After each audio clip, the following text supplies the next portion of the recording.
2020 merupakan tahun di mana WHO menyatakan COVID-19 sebagai pandemi. Karena virus ini telah menyebar luas di seluruh dunia.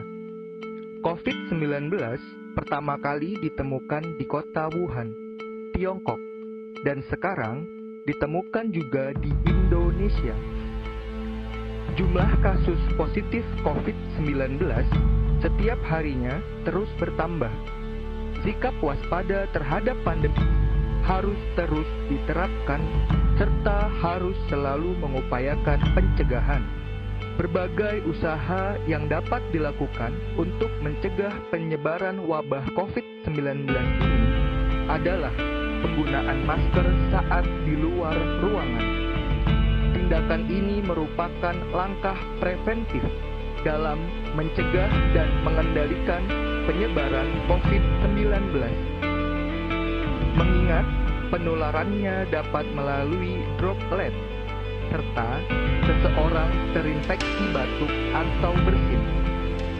Selain itu, upaya pencegahan lainnya adalah dengan mencuci tangan menggunakan air yang mengalir dan sabun, atau menggunakan hand sanitizer.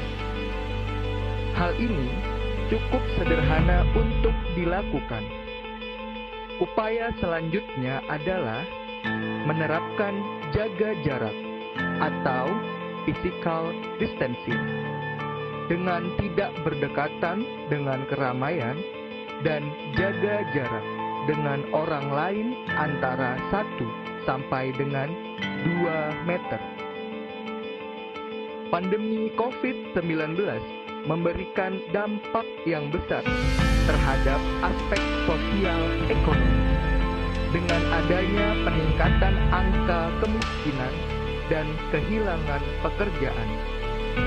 Banyak sekali perusahaan-perusahaan yang harus gulung tikar akibat dari pandemi ini.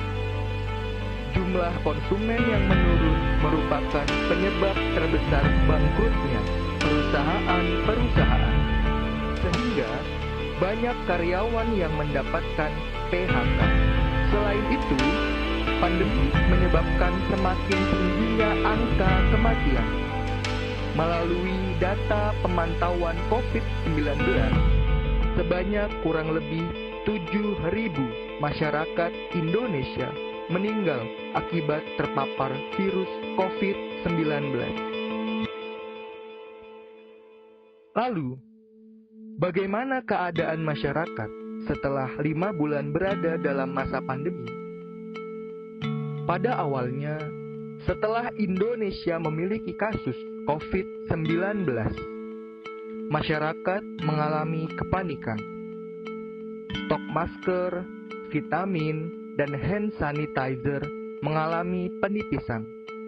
Banyak masyarakat yang mengalami panic buying.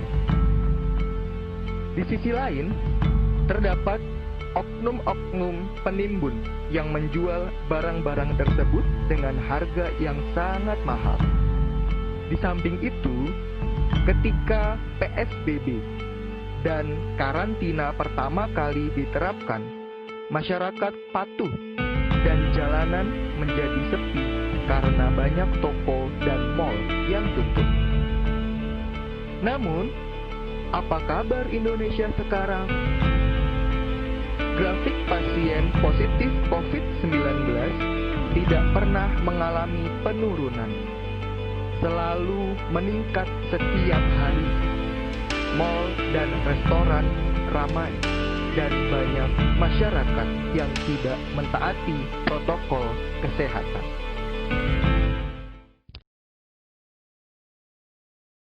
Menurut saya, dampak dari adanya COVID-19 ini apa-apa jadi terganggu. Yang kedua juga mau kemana-mana jadi ada perasaan was-was, khawatir, gak enak, dan rasa takut akan kita tuh terkena virus itu.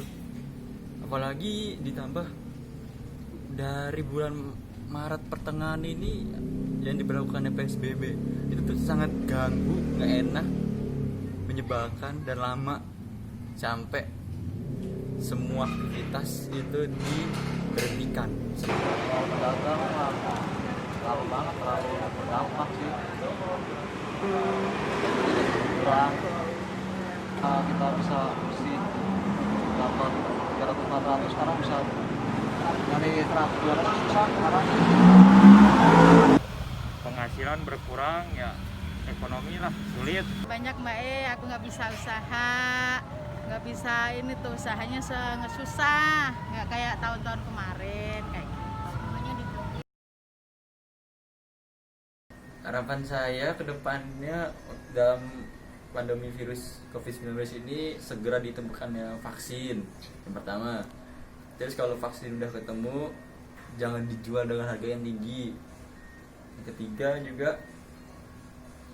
kasihan yang kerja di rumah, terus kuliah online, apa-apa online tuh ribet. Juga biasa bertemu dengan orang, tatap muka dengan orang. Juga harapannya ya segera membaiklah kondisi ekonomi Indonesia.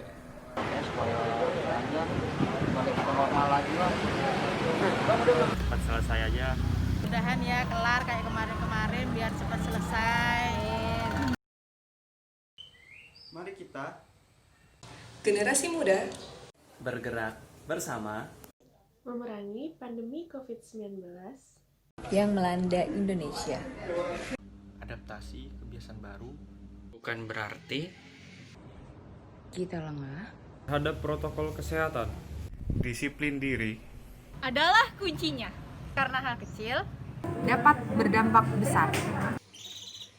Kita tidak punya pilihan. Kecuali menang. Lawan virus ini, Menyatukan tekad. bersinergi dan berkolaborasi. adalah jawabannya. Bersama kita yakin Indonesia bisa.